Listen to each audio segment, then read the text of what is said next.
근데 또 한편으로 또 다르게 생각할 수 있는 게 지금 말씀하신 게 국내 기존 브랜드고 누구나 상품에 쉽게 접근할 수 있는 그런 정도의 상품이면은 당연히 그렇게밖에 못 하겠지만은 아니 내 브랜드라고 한다면 그쵸. 내 그거는 브랜드고 내가 현지에서 내가 페이스북을 돌리든 인스타그램을 돌려서 랜딩 페이지를 쇼피에 내 상품으로 걸어놓고 홍보를 한다면 조금 달라질 수도 있는 거죠. 그렇게 진짜 된다면 한국만의 한국 프리미엄도 일단 붙죠. 그 다음에 내 물건이니까 다른 사람도 못 파니까 일단은 거기에 안착이 된다면 충분히 경쟁력이 있고요. 저는 이런 브랜드 봤습니다. 구매 대행만으로 좀 생각을 하시는 분들이 있는데 투트링이 맨날 말씀하시는 거 있잖아요. 파이프라인을 늘려라. 네, 파이프라인을 늘려라라고 하는데 병행수급자 분들도 지금 물건을 네이버 쿠팡 11번가 G마켓 옥션에만 넣을 게 아니라 해외에도 네, 11번가에 넣으면 11번가에 넣어서 아, 그 좋은 방법이네. 네, 그렇게 하시면 되죠. 그리고 어디에 넣으시면 돼요? NY나 스타트 투데이 넣으시면 아, 거기서 네, 그렇게 해서 저희가 또 만들어 드리잖아요. 맞네요. 기존의 병행 수입업자가 해외에다가 물건 판매하고 자기 브랜드 찍어서 하는 거 해외에다가 나갈 수 있는 좋은 기회니까 네네. 한번 해보시는 게 좋겠네요. 당연하네요. 왜냐 굳이 고객이 더 많이 있는 것도 있는데 왜 맞아요. 여기에서만 팔아? 맞아요. 좋은 생각인 것 같아요. 생각의 확장. 그 화장품 브랜드 중에 미존이라고 혹시 아시나요? 아니요, 처음 들어봐요. 처음 듣죠. 예. 우리나라 브랜드인데 외국에서도 유명한 브랜드가 있습니다. 어... 꼭 그러니까 우리나라에서 유명해져서 나가려고 생각을 하신다는 것보다 그러면 이렇게 하면 좋겠네요. 쇼피에서 어떻게 됐든 간에 트래픽을 충분히 조사를 해서 시장 조사를 해서 그냥 남들하고 똑같은 상품을 취급하는 게 아니라 트렌드를 분석을 해서 한번 해보면은 승산이 있을 수도 있겠네요. 그쵸. 근데 그거 맞아요. 어디서 해요? 그 항상 투트리님이 얘기하시죠. 어디서 봐야 돼요? 우리나라에서 우리나라 제품을 팔려고 그러면 어딜 봐야 돼요? 네이버, 맞아요. 샤피는 어딜 봐야 돼요? 구글? 샤피. 샤피. 네, 아, 너무 당연하고 단순한 건데 모르는 척하는 얘기 들었어요. 네, 네. 너무나 당연하죠. 현재 있는 어떤 그 몰에서 잘 팔리는 제품을 사실 보는 게 가장 베스트죠. 그렇게 해서 천천히 늘리게 되면은 직장인들도 충분히 가능하지 않을까요? 오히려 사실- 나는 직장인들이 CS도 조금 더 소프트하고 시간대도 안 맞아갖고 사실 우리나라 2시간 정도 차이 나잖아요. 두세 두 시간? 시간. 네, 그쵸? 거의 한 2시간 정도 네. 차이 나죠. 솔직히 CS도 사실 전화로 하는 CS는 거의 없잖아요. 맞아요. 그쵸? 오픈마켓 형식이다 보니까 해외 전화번호를 그 현지에 있는 사람이 전화를 하진 않을 거고 거기 안에 메신저 있잖아요. 맞아요. 그걸로 물어볼 거 아니에요. 그쵸? 맞아요. 그것만 이렇게 처리하면 되는 거고 대부분 영어로도 물어보잖아요. 영어로 물어보죠. 왜냐하면 우리나라 그러니까 한국 물건을 판다는 걸 알면 대부분 영어로. 그쪽 현지어로 안 물어보고 사실 현지어로 물어봐도 문제가 되지 않는 게 번역 돌리면 되니까요. 번역 예. 되니까 어. 너무 또 그 나라 말에 너무 익숙하게 쓰면 그 사람도 또 의심해요. 일단은 그거네요. 그럼 직장인들이 이제 온라인 비즈니스인데 이제 국내는 조금 나는 해외 시장에 돌리고 싶다 할 경우 한번 해볼 만한 부업이고 그리고 우리 옹꿈사 기존에 뭔가 구매대행이든 병행 수입이든 위탁이든 했던 분들이 진입하면 좋은 시장인 거네요. 맞아요. 그렇죠.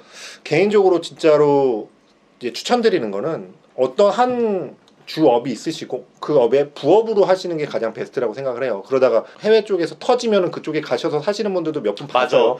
옛날에 11번가 했을 네, 때 맞아요, 말레이시아 맞아요. 처음 진입했을 때 성장을 같이 했기 맞아요. 때문에 조금 그 11번가 쪽에서도 배려를 해줘갖고 그분은 아예 말레이시아로 가셨지. 가셔서 국제학교 아이들 보내고 맞아요. 그러면서 행복하게 살았습니다라고 했는데 어떻게 된지 모르겠어요. 사실 그 다음에는 우리가 알 수가 수가 없는 거니까. 그치. 근데 큐텐도 보시면은 그 큐텐 상위 셀러들 중에 한국인으로 보이시는 분들이 굉장히 많아요. 근데 그게 어떻게 하는 거냐면 제가 이거는 큐텐 직원한테 큐텐 MD한테 직접 들은 말인데 처음에 물건이 잘 팔리다 보면 한국에서 보내는 게 아니라 싱가포르 내에 있는 3PL 창고에 물건을 박는답니다. 잘 봐요. 그러면 우리가 개별적으로 보낼 때는 어찌됐든 간에 면세 한도가 있기 때문에 보낼 수가 있다고 치더라도 네. 그렇게 네. 컨테이너 단위로 이렇게 보내게 됐을 경우 관부가세가 나올 수도 있잖아요. 관부가세가 생각보다 저렴합니다. 아 그렇게 간다. 아 혹시 저는 그 보세 창고가 있는 줄 알았죠. 보세 창고에서도 진행이 가능하다고는 말은 하는데 대부분 근데 그렇게는 보세 진행을 안 창고는 하더라고요. 웬만큼 규모가 크지 않으면은 거기 보세 창고도 대여료가 나가기 때문에 그쵸. 돈이 맞아요. 비쌀 거예요. 맞아요. 그렇죠. 예. 또 보세 창고를 운영하려면 거기서 또 현지 직원도 필요하고 어떻게 보면은 지사의 의미로 또 직원이 거기 파견되어 있지 않으면은 현지 직원이 있지 않으면은 보세 창고를 운영하기 힘들잖아요. 맞아요. 그렇죠. 어차피 우리 관리를 여기 누군가 해줘야 되니까. 우리가 지금 하는 것들은 지금 직장인이나 아니면 한국에다가 적을 두고 하는 분들이기 때문에 어려울 거 아니에요. 그렇죠? 그쵸. 맞아요. 네. 또 반품은 어떻게 해? 반품 사실 두 가지 종류가 있죠. 하나는 고객의 단순 변심. 그리고 두 번째는 물건의 파손. 음. 자, 일단 단순 변신 같은 경우는 저희가 신경 쓸 일이 없어요. 왜냐면 내가 반품비를 안 물어도 되니까. 반품비를 물고도 3, 4만 원짜리 물건을 한국으로 보내는 사람은 별로 없잖아요. 가끔가다 있으세요. 가끔가다가 정말 가끔가다. 좋아. 그러면은 반품이 아니라 만약에 교환이나 이런 걸 원할 경우 혹은 파손될 경우 실질적으로 현지에서 뭔가 반품을 받아주고 교환을 해주고 이런 걸 상상을 많이 하실 텐데 여기는 사실 배대지가 있는 게 아니잖아요. 맞아요. 그거 좀 얘기해 주세요. 파손은 사실 솔직하게 말씀을 드리자면 파손은 거의 버려야지 뭐.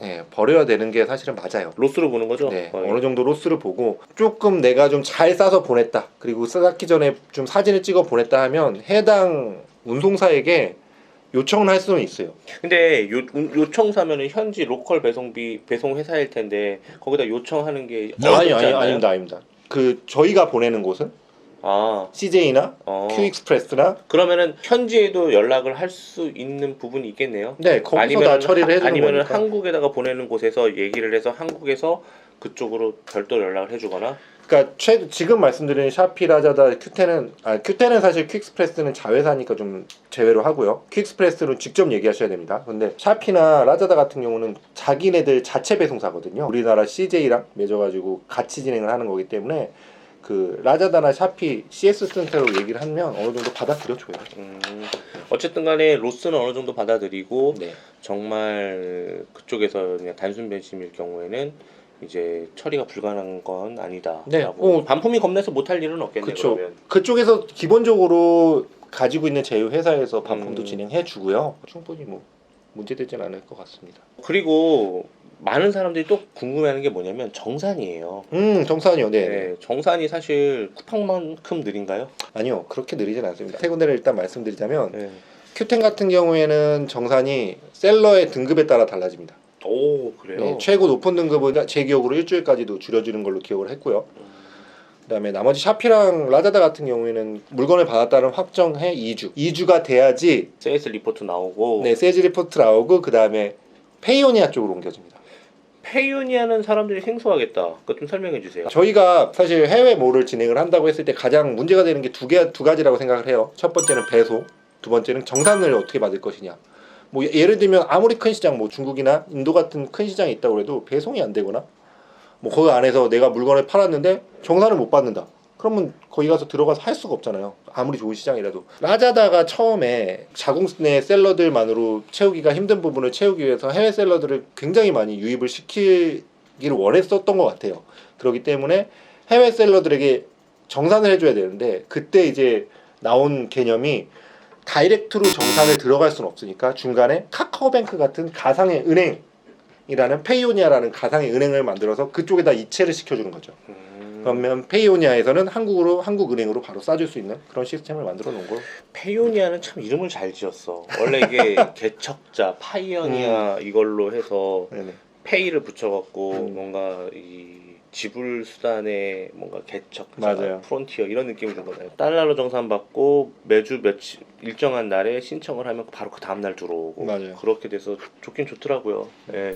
달러잖아요. 또 되게 오해하는 게 이 비즈니스는 구매 대행 사업자를 할 수 있지 않나요라고 물어보는데 아 맞아. 아니거든. 이거 진짜 많이 물어봐요. 네, 왜냐면은 내가 만약에 크로스보더 셀러라고 한다면은 한국에 있고 그리고 이제 미국에 있는 물건을 동남아시아로 판매를 하면은 마치 구매 대행 같잖아. 그쵸. 왜냐 그 싱가포르에 있는 고객을 위해서 내가 미국에 있는 상품을 구매 대행 해준 것처럼 보이는데 실제로는 아니잖아. 아니잖아요. 네, 그렇기 때문에 소매나 도매나 전자상거래만 둬도 그 사업자 등록증을 할 수 있어요. 그러니까 병행 수입 하시는 분들은 그냥 기존의 사업자, 위탁하시는 분도 기존의 사업자를 할 수 있고 구매 대행 사업자는 그 사업자를 하는 게 아니라 새로 신규로 내거나 하셔야지만 돼요. 사실 그 구매 대행이라는 업종 자체가 생긴 지가 얼마 안 됐잖아요. 그쵸. 뭐 한 많아봤자 한 20년? 뭐 그 정도. 20년 너무 오래된 것 같고. 20년도 안 됐나요? 네, 안 됐죠. 네. 대략 한 그 정도로 왔다 갔다 하는데 이 사업은 사실 이렇게 삼자 무역이라고 하는 건 그 전부터 굉장히 오랜 시간을 막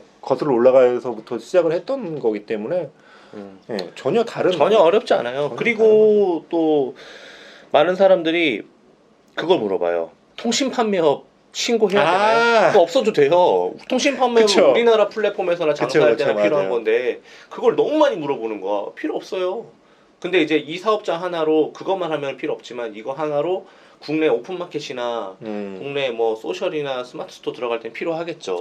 그냥 사업자 등록증만 있으시면 되고요. 그냥 계좌, 그다음에 카드 뭐 그 정도만 있으시면 충분히 다 가입이 가능하십니다. 그리고 또 그것도 물어볼 수도 있어요. 뭐냐면 저는 베트남에 살아요. 저는 동남아시아 어디에 살고 있어요. 그럼 제가 더 유리할까요? 그럼 저는 이제 한국에 못 들어가기 때문에 사업자 등록증 내기가 어려워요. 이럴 경우에는 어떻게 해야 되죠?